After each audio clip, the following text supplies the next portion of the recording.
Libera, you're not gonna eat? Hmm? Here. Okay, put it here. Alright. Come on, dog. This is the story of two unlikely friends named Arlo and Spot. You can read along with me in your book. You will know it's time to turn the page when you hear this sound. Let's begin now. At the base of Clawtooth Mountain lived a family of farmers. The smallest one was named Arlo. From the moment he was born, Arlo was scared. Papa even had to coax him out of his egg. Come on out. Arlo worked on the farm with his brother and sister. As his siblings grew older, they earned the right to make their marks on the family silo. But Arlo's fear held him back, and he struggled to find his place. Even simple chores terrified him. That's your job. Years passed, and a gap was left on the silo as Arlo continued looking for a way to make his mark. One night, Papa nudged Arlo into an open field. Okay, now take a walk out there. As Arlo nervously stood in the darkness, a bug landed on his nose. Papa gently blew on the bug, and it lit up. It was a firefly. Sometimes you gotta get through your fear to see the beauty on the other side. Papa brushed his tail through the tall grass. A swarm of fireflies rose up, flickering their lights. Arlo was delighted. Arlo and Papa ran through the grass, leaving a glowing trail in their wake. The two watched together as fireflies rose into the air, making beautiful arcs of dancing light that twinkled against the sky.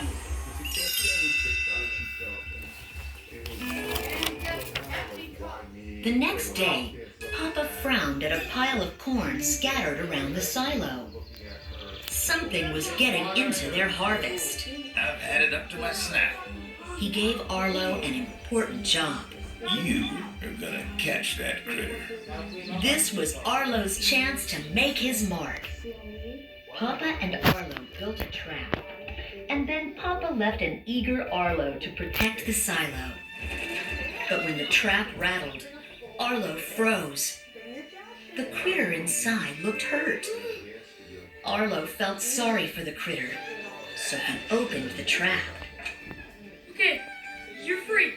When Papa found out that Arlo had set the critter free, he was not happy. He knew Arlo had to get over his fear, or he would never make his mark. We're gonna finish your job right now. Papa and Arlo went off to find the critter, following its tracks into the wilderness. Arlo was nervous. But Papa, what if we get lost? As long as you can find the river, you can find your way home. As they searched, a storm hit.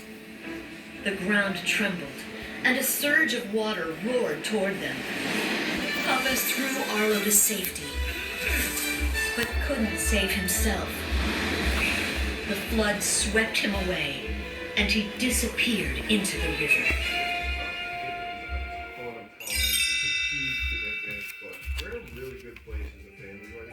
With Papa gone, life on the farm was hard. Winter was approaching, and the family had to get the harvest in. Arlo was determined to help. Don't worry, Mama. I won't let us starve. He put a load of corn on his back and carried it to the silo. When Arlo arrived at the silo, he was surprised to find the critter inside, chomping on a corn cob. Seeing the critter made Arlo angry. My Papa would still be alive if it weren't for you! Arlo chased the critter to the river trying to get the corncob back. The critter startled Arlo. Arlo jumped back, and they both fell in the water.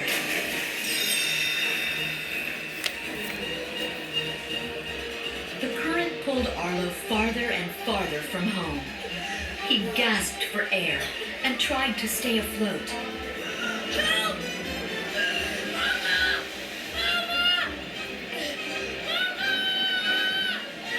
The river tossed Arlo about, turning him around and around until he didn't know which way was up.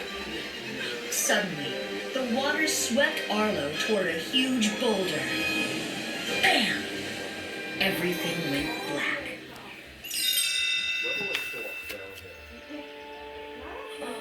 When Arlo opened his eyes, he found himself on a sandbar in the middle of the river.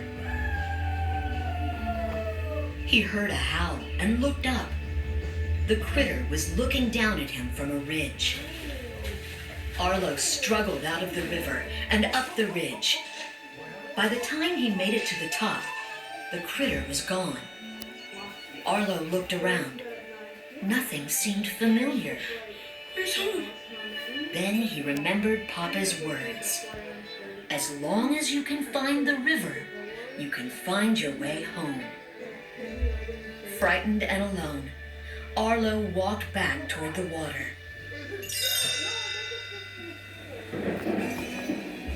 As Arlo followed the river, it started to rain. He tried to build a shelter. From their burrows, creatures laughed as the rain poured in on Arlo. Arlo was shivering in his shelter when the critter appeared, carrying a stunned lizard in its mouth. The critter dropped the lizard in front of Arlo, offering it to him as a snack. When Arlo showed no interest, the critter fetched a giant bug. Arlo was disgusted. Next, the critter brought Arlo some berries. Arlo devoured them and tried to get the critter to find more. Arlo followed the critter as it sniffed out a berry tree. Suddenly, the critter started to growl. There was a snake in the tree. The critter protected Arlo and chased the snake away.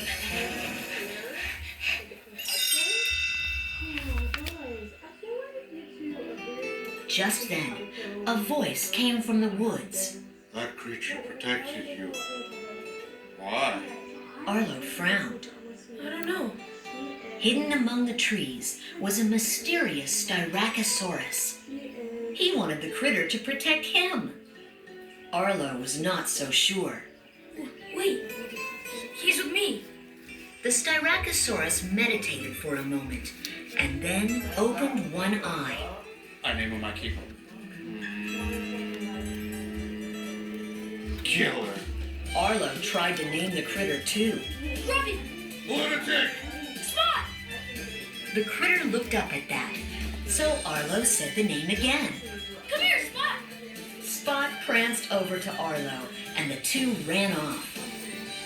Arlo and Spot walked on, playing along the river.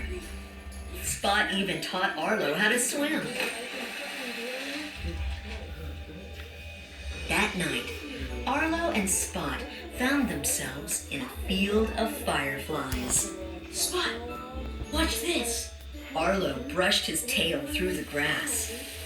Hundreds of fireflies rose into the night sky. Spot loved it.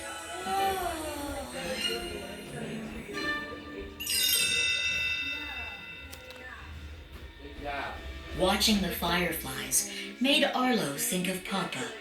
I miss my family. Spot looked confused. He didn't understand what Arlo was saying. Arlo tried to explain. He made little dinosaur figures out of sticks. Then he drew a big circle around them. Family. Spot studied the figures. Then he fetched more sticks and made 3 human shapes. He laid 2 of them down and covered them with dirt. He was showing Arlo that his family had died. Arlo covered his figure of Papa with dirt, too. Thinking about Papa made Arlo feel sad. I miss him. The two friends sat next to each other and howled at the sky. Then they curled up and went to sleep.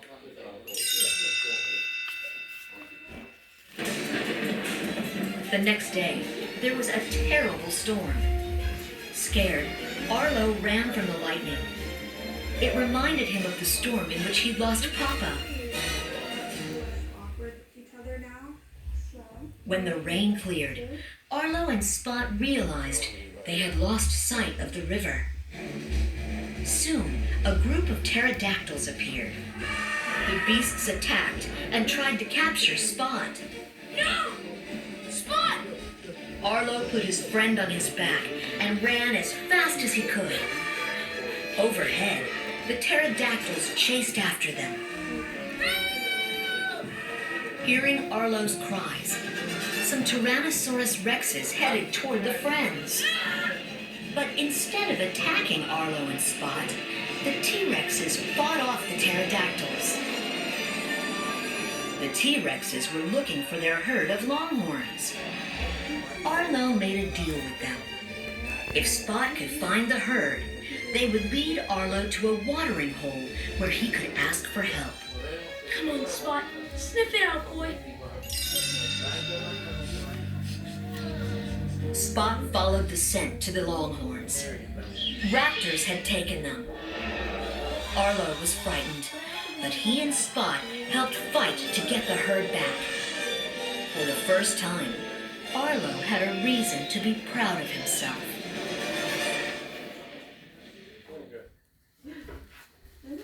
That night, the T-Rexes shared stories around a campfire. Arlo couldn't believe how brave they were. I'm done being scared. The biggest T-Rex looked at Arlo. Who said I'm not scared? But you took on a croc. And I was scared doing it. Listen, kid, you can't get rid of fear, but you can get through it. You can find out what you're made of. Arlo had never thought of fear that way. Suddenly, a snowflake drifted by Arlo's nose. The first snow. Winter had arrived. Arlo knew he had to hurry home.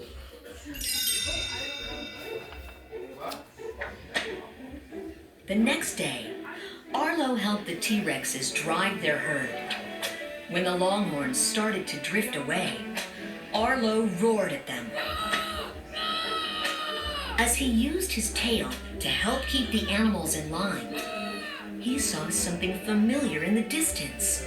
There it is. Clawtooth Mountain! There's home! Arlo and Spot said goodbye to the T-Rexes and headed toward the mountain. The two ran all day, chasing birds and jumping over boulders along the way. As the sun began to sink, the two climbed high above the clouds and watched the sunset together. Wow. At last, the friends reached the base of Clawtooth Mountain. They howled with excitement. Someone howled back. In the distance, Arlo saw a human figure. Spot was curious, but Arlo scooped him up. We need to get home. Wait. With it. You took your glasses off? That evening, another storm hit. High above, pterodactyls circled. They dove down and grabbed Spot. Glasses is for your Arlo eyes. tried to get him, but he tripped and fell into a tangle of brambles. Help me. As Arlo struggled to break free, a rock tumbled down the cliff and hit him on the head. Knocked unconscious, Arlo dreamed of his papa. Come on, Arlo. We gotta move. But Arlo knew he couldn't leave Spot behind. Spot needs me. So I gotta go help him. Because I love him. Papa smiled. He knew Arlo had it in him. He told Arlo to go take care of the critter. Suddenly, Arlo woke up. Determined, he broke out of the brambles and took off to find Spot. The pterodactyls had Spot trapped inside a dead tree by the river. Arlo used all his strength to scare away the pterodactyls. As a flash flood crashed towards Spot, Arlo jumped in front of him. A wall of water hit the friends.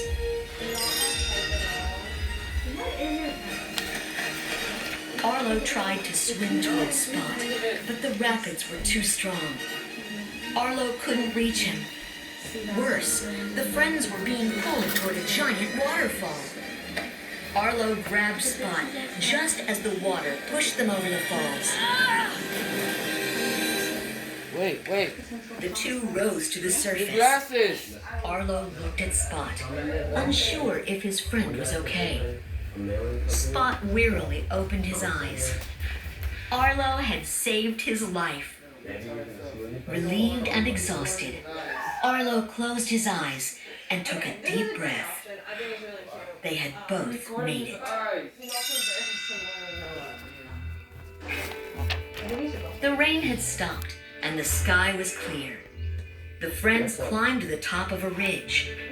Looking down, they could see the farm. Arlo and Spot were happy to be close to the end of their journey. We're home, Spot. Suddenly, someone howled. The human figure Arlo had seen earlier appeared. The man was soon surrounded by his family. Spot approached the group curiously. Arlo watched as they circled Spot, rubbing his head and smiling. Spot hopped back up on Arlo's back, but Arlo nudged him toward the family. He drew a circle around them, as he had with the family of stick figures. He knew Spot was home. The friends tearfully hugged, then sadly howled to each other as Spot and his family walked into the woods together.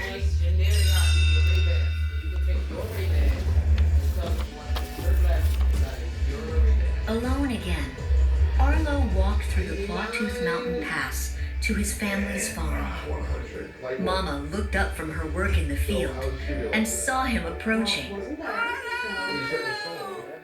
She ran to him and hugged him tightly. With tears of joy, the family embraced Arlo, happy to have him home. Later, Arlo stood next to their silo. As his family watched, he proudly placed his mark right next to Papa's. My mom and dad forced me to go to the doctor, so I told the doctor I was fine. Since everyone's being so dramatic, I don't want to push myself so it's never gets worse, but at the same time, I don't want to miss out on all of these opportunities, like the Fonda show. Hey, Oh, how are you? How you doing? Good, how are you? Are you better? No. No? A little better. How you doing?